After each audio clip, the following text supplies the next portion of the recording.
Mewujudkan pengakuan dari mantan pendukung Anies Baswedan, bahkan bukan saja pendukung ya, tapi memang tim utama, dan mereka hari ini sudah pecah kongsi dan bahkan bergabung ke kubu Pak Prabowo dan Pak Jokowi. Dia mengungkapkan banyak hal, terutama bagaimana trik mereka dalam rangka menghancurkan Jokowi dan keluarganya, termasuk berupaya terus mengobok-obok pemerintahan Pak Prabowo.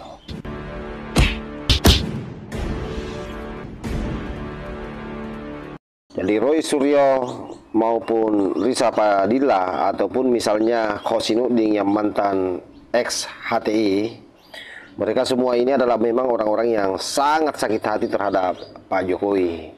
Dan hal ini terungkap dengan terang benderang oleh mantan pendukung Anies Baswedan yang merupakan orang yang bergabung dengan Roy Suryo CS di masa lalu, maupun dengan orang-orang yang berupaya memaksulkan Gibran Raka Buming Raka, termasuk salah satunya adalah mantan Menteri Agama. Untuk lebih jelasnya, coba kita lihat seperti apa videonya.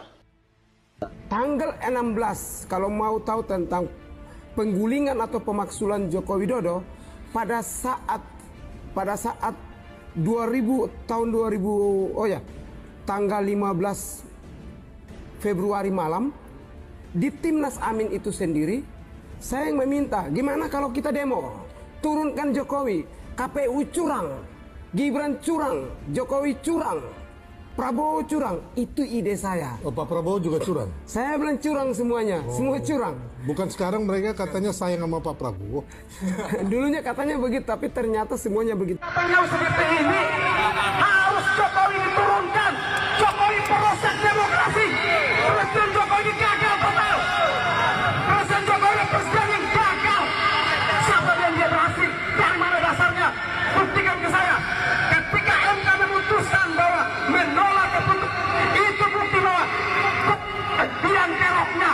Malam itu saya umumkan dan ternyata saya ajak beberapa relawan-relawan, termasuk ibu-ibu yang sekarang ikut Roy Suryo. Ibu-ibu ini TPWA atau ARM? Yang itu ibu-ibu yang mengaku-ngaku organisasi A, organisasi ARM dan sebagainya itu dulu sama-sama dengan saya. Malam kita komunikasi, saya cuma minta toa satu, besok kita kumpul di Timnas Amin, gabung dengan pendukung Ganjar Pranowo, saya ngomong terbuka saja. Jadi bukan relawan Anies saja, mereka juga gabung dengan kita. Kita demo tanggal 16 di depan KPU. Yang paling pertama kita targetkan adalah gulingkan Jokowi.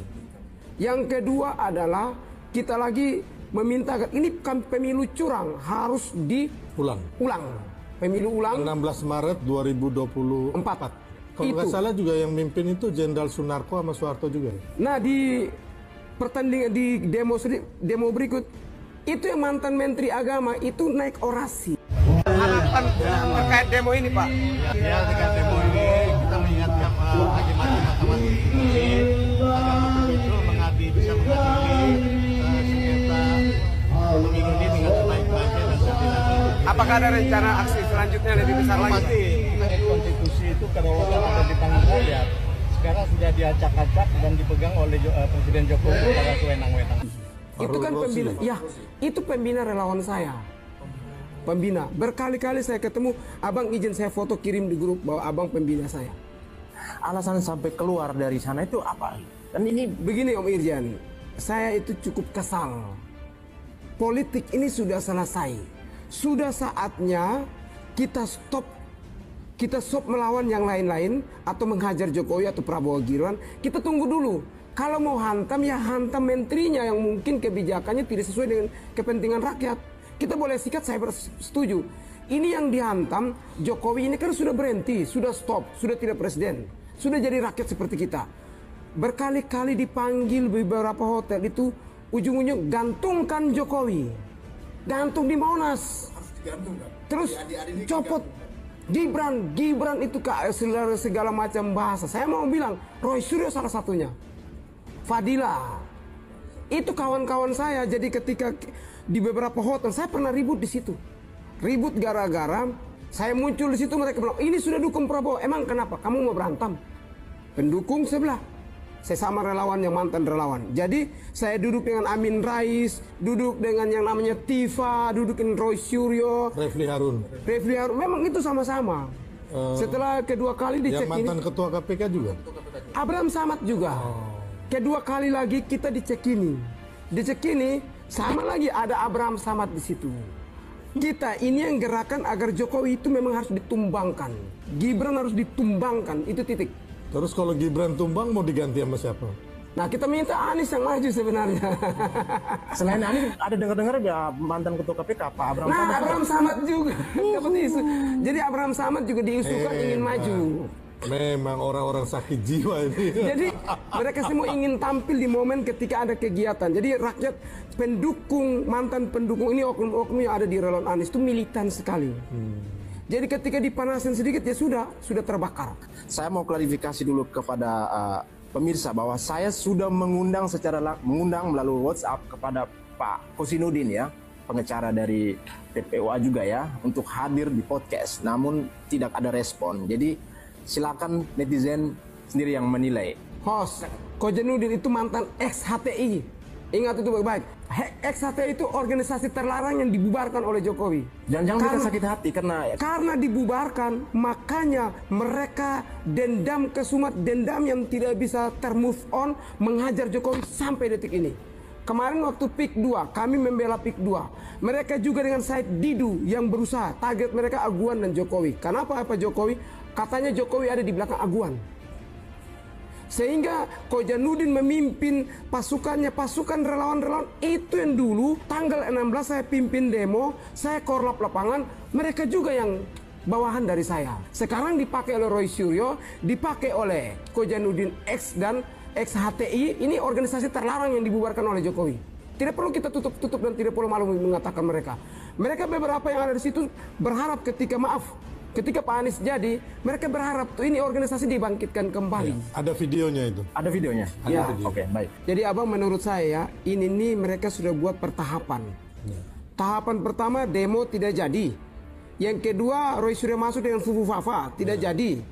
Yang ketiga adalah masuknya di Jokowi ijazahnya. Besok Fufu Fafa lagi. Fufu Fafa lagi. Rencananya balik lagi nih. Balik lagi nih. Udah, kita udah Jadi, tahu rapat-rapat mereka itu. Mereka bagi tim. Ada yang ingin memaksulkan Gibran di MPR, tapi MPR tolak. Akhirnya mereka datang di DPR. Ini pun 4 orang. Ini 4 orang nih rata-rata pendukung Anies. Pak Razi itu pendukung Anies. Ikut demo, ikut orasi di Patung Kuda. Saya saksi mata setelah saya orasi turun beliau.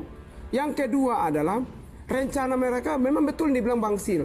Mereka mengganggu hal ini supaya ekonomi kita guncang. Kembali ke 98, demo besar-besaran alasannya ekonomi guncang, pemerintahan tidak maju, Prabowo Gibran digulingkan. Gagal. Itu target. Prabowo Gibran gagal, ekonomi kita hancur, digulingkan. Itu target mereka. Otak-otaknya ya mereka, Abraham Samad mereka nih. Fatul Rasi mereka. Siapa lagi? Yang relawannya sekarang jadi pentolan. Fadila. Ya termasuk Roy Suryo mereka lah. Kita ngomong terbuka ya, memang mereka yang ikut. Pak Refli juga. Kalau Bang Refli jujur saja saya kurang ikuti beliau. Saya lebih fokus kepada 4 orang. 4 orang di belakangnya selain relawan-relawan ibu-ibu. Saya fokus di situ. Jadi memang Roy Suryo, Fadila, Rismon dan Tifa dan jenderal beberapa orang. Itu rata-rata pendukung Anies. Tidak salah, Rismon itu pendukung Ganjar. Coba nanti cek ulang. Kalau saya salah mohon diralat. Saya tuh lucu Om Irjen. TPUA, T tim, P pembela ulama.